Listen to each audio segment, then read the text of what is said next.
Guys, അപ്പോൾ ഇത് നമ്മുടെ സർപ്രൈസ് നമ്പർ 2 എന്ന് തന്നെ പറയാം. കാരണം ഞാൻ ആ ഗപ്പീൻ്റെ സെയിം ടാങ്കിൽ തന്നെ ഞാനൊരു ലോബ്സ്റ്ററിനെ കൊണ്ടിട്ടുണ്ടായിരുന്നു. അപ്പോൾ അവർ ബ്രീഡാവുമെന്ന് ഒരിക്കലും പ്രതീക്ഷയില്ല, എഗ് ചെയ്യുന്നൊന്നും. അപ്പോൾ ജസ്റ്റ് ഫൈറ്റ് ചെയ്തിട്ട് അതിൻ്റെ കുറച്ച് ടെയിലൊക്കെ അതിൻ്റെ ഫിന്നെന്ന് പറയുമ്പോൾ ഒരു ലെങ്തായിട്ടൊരു ആൻറ്റിനെ പോലൊരു സംഭവമുണ്ട്, അതൊക്കെ പോയതുകൊണ്ട് ജസ്റ്റ് മാറ്റിയിട്ടേ ഇതിനെ ആ ഗപ്പീൻ്റെ ടാങ്കിൽ കൊണ്ട് ഇറക്കി വിട്ടേ. അപ്പോൾ ഇന്ന് ജസ്റ്റ് വെറുതെ എടുത്ത് നോക്കിയപ്പോൾ നിറയെ എഗ്സാണ്. എഗ്ഗ് എന്ന് പറഞ്ഞാൽ അത്യാവശ്യം നല്ലൊരു ക്വാണ്ടിറ്റി തന്നെയുണ്ട്. എനിക്ക് ലോബ്സ്റ്ററിൻ്റെ ഫാമിങ്ങിൽ നല്ലൊരു ലോസ് കിട്ടിയായിരുന്നു. ഒരു 500 പീസ് വരെ ഉണ്ട് ഇതിൻ്റെ ടൈപ്പ് ഈ വാട്ടർ ചേഞ്ചിങ്ങിൽ. അപ്പോൾ ഇവരിങ്ങനെ എഗ്ഗ് ചെയ്ത് കാണുമ്പോൾ നല്ല ഹാപ്പിനെസ് കിട്ടുന്നുണ്ട്. അപ്പോൾ ഇനി ഇവരെ വെച്ചിട്ട് വേണം ഒന്ന് ഫാമൊക്കെ ഒന്ന് റെഡിയാക്കി എടുക്കാൻ. ബാലൻസ് ബ്രൂഡ് സ്റ്റോക്കൊക്കെ അപ്പുറത്തിട്ടുണ്ട്, വാലൻ്റൈൻ പിങ്കിൻ്റെയും വൈറ്റിൻ്റെയും ബ്ലൂവിൻ്റെയും ഒക്കെ. ബ്ലൂവിനൊക്കെ നല്ല ഡിമാൻഡ് ഉണ്ട് ഇപ്പോൾ. അപ്പോൾ ബ്ലൂ ഒക്കെ ഒന്ന് റെഡിയാക്കി എടുക്കുന്നുണ്ട്.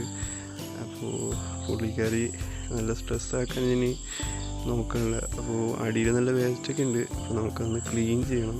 ജസ്റ്റ് അഴുക്ക് മാത്രം ഒന്ന് വലിച്ച് കളഞ്ഞേക്കുക. കാരണം ഇനി കുഞ്ഞുങ്ങൾ ഇറങ്ങുമ്പോൾ ഞാൻ സെയിം ടൈമിൽ തന്നെയാണ് ഗപ്പീനെ ഇട്ടിക്കുന്നത്. അപ്പോൾ ഗപ്പീനെ ബ്രീഡിങ് കേസിൽ തന്നെ ഇട്ടിക്കണേലും ഇവരുടെ കുഞ്ഞുങ്ങൾ ഇറങ്ങുമ്പോൾ നമുക്ക് ജസ്റ്റ് ഒന്ന് രണ്ടിനെയും കെയർ ചെയ്യാൻ പാടായിരിക്കും. അപ്പോൾ ജസ്റ്റ് ഒന്ന് ക്ലീൻ ചെയ്ത് ഞാനൊന്ന് ആ വീഡിയോ എടുത്തില്ല. അപ്പോൾ ജസ്റ്റ് അടിയിലുള്ള അഴുക്കൊക്കെ ഒന്ന് വലിച്ച് കളഞ്ഞിട്ട് ജസ്റ്റ് കുറച്ച് വെള്ളം ആഡ് ചെയ്തിട്ടുണ്ട്. ഒരുപാടൊന്നുമില്ല, കുറച്ച് വെള്ളം ആഡ് ചെയ്തിട്ടുണ്ട്. അപ്പോൾ ഇവരുടെ മക്കൾ ഇനിയിപ്പോൾ പെട്ടെന്ന് തന്നെ ഇറങ്ങും, നമുക്ക് സെയിലിന് സ്റ്റാർട്ട് ചെയ്യും. അപ്പോൾ ഞാൻ അപ്ഡേറ്റ് ചെയ്യാം. സെയിൽ തുടങ്ങുമ്പോൾ വളരെ കുറച്ച് വിലയ്ക്ക് തന്നെയാണ് കൊടുക്കണത്.